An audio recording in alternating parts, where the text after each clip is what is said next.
Bienvenue dans les chroniques du passé. Aujourd'hui, nous plongeons dans un mystère vieux de plusieurs milliers d'années, un mystère qui continue de fasciner chercheurs, historiens et passionnés de préhistoire, la disparition des Néandertaliens. Qui étaient-ils vraiment? Et pourquoi ont-ils disparu? Ont-ils été éliminés par nos ancêtres, les Homo sapiens, ou ont-ils simplement disparu en silence dans les brumes du temps? C'est une enquête qui remonte aux racines de notre histoire, où les limites entre réalité et légende se confondent. Prenez une grande inspiration et laissez-vous guider à travers les pistes encore floues de cette énigme préhistorique. Avant de chercher à comprendre leur disparition, nous devons d'abord comprendre qui étaient les Néandertaliens. Imaginez des humains, mais un peu différents. Plus trapus, avec des cerveaux aussi grands, voire plus grands que les nôtres. Ils mesuraient environ 1,60 m, avec une silhouette robuste, adaptée aux rudes conditions glaciaires de l'époque. Ils étaient des maîtres dans la fabrication d'outils, capables de chasser de grands animaux et de maîtriser le feu. Mais qu'en est-il de leur vie sociale? Bien que moins représentés dans les récits populaires que nous, les Homo sapiens, ils n'étaient pas des barbares sauvages, loin de là. Les Néandertaliens étaient capables de soins sociaux, enterrant leurs morts et possédant même des signes de culture et d'art. Alors, pourquoi ont-ils disparu? Leur évolution semble être un puzzle complexe, dont les pièces sont encore aujourd'hui éparpillées. Comme dans un roman policier, plusieurs hypothèses existent, et chacune a ses partisans. Imaginez que vous êtes un détective sur le point de dénouer une affaire vieille de 40 000 ans. L'une des premières pistes est la confrontation avec les Homo sapiens. La première théorie suggère un affrontement violent entre les deux groupes. Selon certains chercheurs, les Homo sapiens, plus nombreux et technologiquement plus avancés, auraient simplement écrasé les Néandertaliens.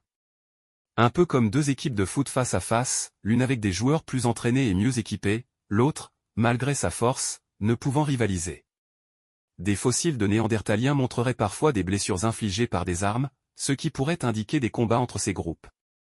Mais ces preuves restent partiellement interprétées. Et puis, une question persiste, pourquoi les Homo sapiens se sont-ils installés dans des régions où vivaient déjà les Néandertaliens sans tenter de les exterminer directement?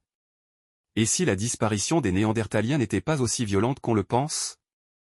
D'autres hypothèses suggèrent que les Néandertaliens auraient plutôt été absorbés, intégrés au sein des populations sapiens. En d'autres termes, et si les Homo sapiens n'avaient pas éliminé leurs cousins, mais les avaient plutôt fusionnés avec eux? Des analyses génétiques récentes révèlent qu'une partie de notre ADN provient des Néandertaliens.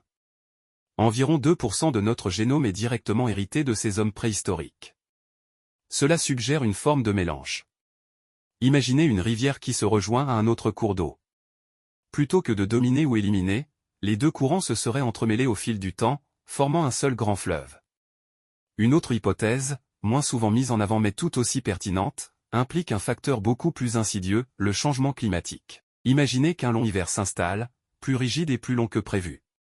Les Néandertaliens, adaptés au climat froid, ont peut-être été trop vulnérables à l'évolution rapide des conditions climatiques. Les glaciations se sont intensifiées au cours des dernières milliers d'années, modifiant profondément les écosystèmes. Les ressources alimentaires se sont raréfiées. Les Néandertaliens, malgré leur robustesse, étaient peut-être tout simplement incapables de s'adapter assez vite aux changements environnementaux, alors que les Homo sapiens, plus flexibles, auraient eu la capacité de migrer, d'adopter de nouvelles techniques et de développer des stratégies de survie diversifiées, les Néandertaliens se seraient retrouvés piégés. Et aujourd'hui, que savons-nous? Grâce aux avancées technologiques, notamment les analyses génétiques, nous en savons un peu plus. Nous avons découvert que des groupes de Néandertaliens ont survécu bien plus longtemps que ce que l'on pensait. Des populations ont persisté pendant des milliers d'années après l'arrivée des Homo sapiens. Alors, quelle est la véritable cause de leur disparition?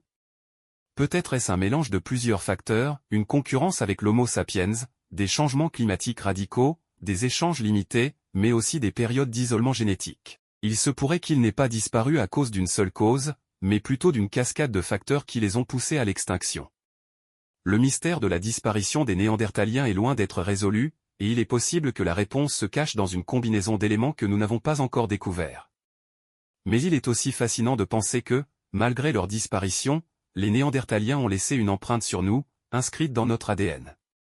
Aujourd'hui, les mystères du passé ne font que s'épaissir, mais chaque découverte nous rapproche un peu plus de la vérité. Les Néandertaliens ne sont pas seulement des ombres dans notre histoire. Ils sont un témoin direct de notre évolution, de notre capacité à survivre et à évoluer dans un monde en constante mutation. Et vous, qu'en pensez-vous? Ont-ils disparu dans l'oubli ou avons-nous, inconsciemment, partagé un peu de nous-mêmes avec eux? Laissez-nous vos théories et vos réflexions dans les commentaires. Écrit et réalisé par l'historien, Mustapha Kaba. Merci d'avoir suivi cette enquête des chroniques du passé. Si vous avez aimé, n'oubliez pas de liker la vidéo, de vous abonner et d'activer la cloche pour ne rien manquer des prochains mystères à découvrir. À bientôt pour de nouvelles aventures dans le passé.